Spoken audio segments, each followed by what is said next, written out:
I can't remember it. I can't remember it all, but yeah, I'm happy with it. I'm happy with it. You know, fair play to Chelsea.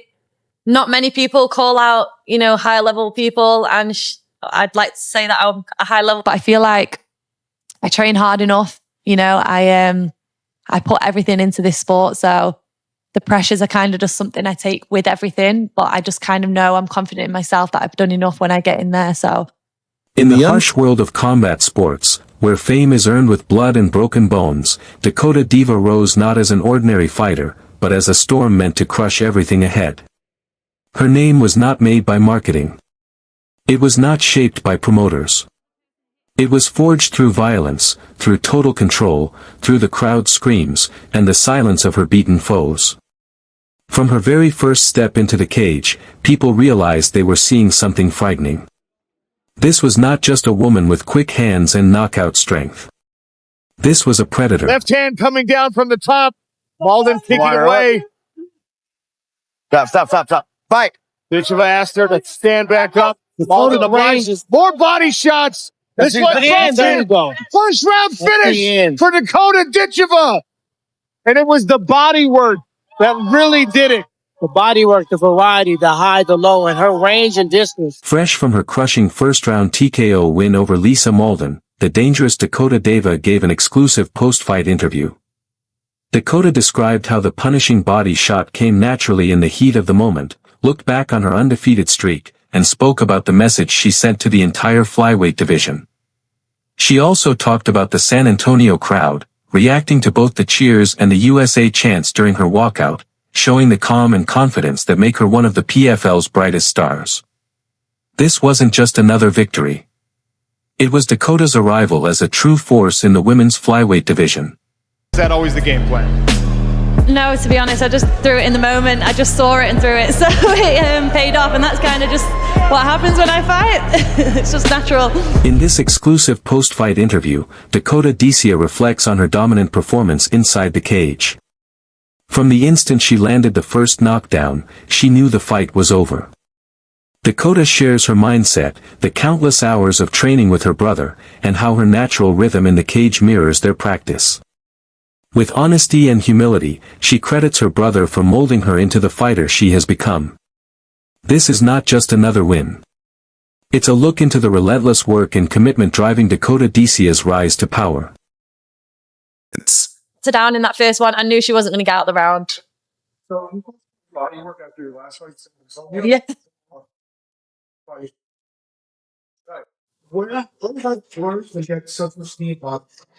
Yeah, a lot of what, honestly, guys, what you see in the cage is basically what I drill day in, day out. This is like stuff that me and my brother have worked endlessly, but not fixating on like this particular shot. It's just something that we do constantly, naturally, all the time.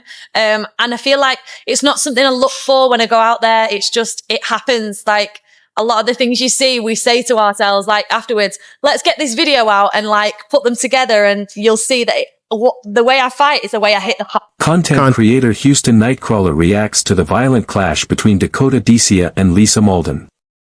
From the sharp combinations to the total control inside the smart cage, he explains why Dakota is rapidly turning into one of the most dangerous prospects in MMA today.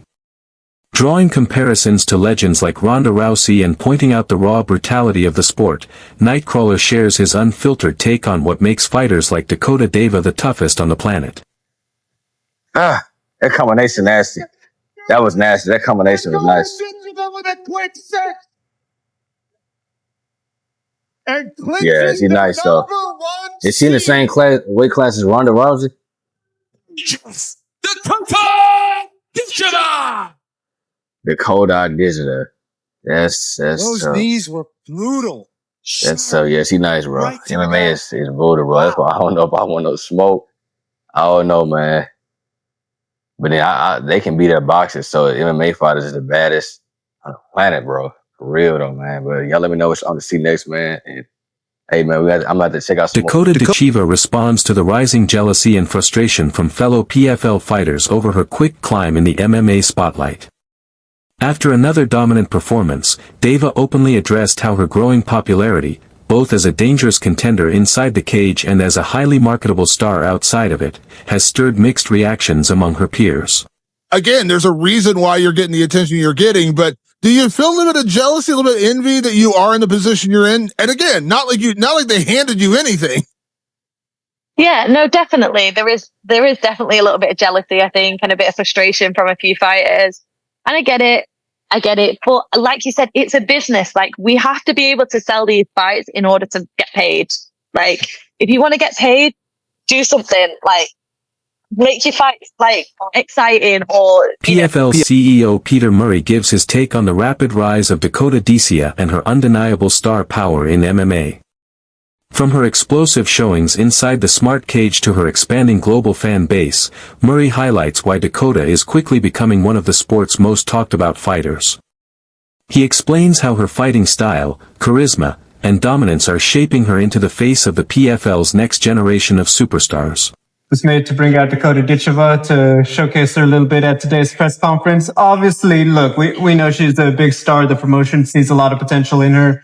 But can you just talk about, hey, how that came together to say, we want you to get a moment at our biggest press conference? I think you said it. Dakota's a star, and she's really an example of our system at work. At PFL Nashville, Dakota Ditcheva faced a tough question. Is her focus on becoming a champion or on being marketable? In this honest response, the undefeated flyweight prospect makes her priorities crystal clear. Dakota speaks about balancing her fighting legacy with her rising star power, showing she's far more than just a marketable name. She's a dangerous force in the smart cage. Watch as Dakota answers with confidence, honesty, and the drive that has already made her one of the PFL's fastest rising stars. One for me, I do believe that the winner of this, regular playoff will become the female face of the PFL. Is that something you're ready to embrace and step on it and not just be someone who's easily marketable, but you're a champion and you could be the face of this organization?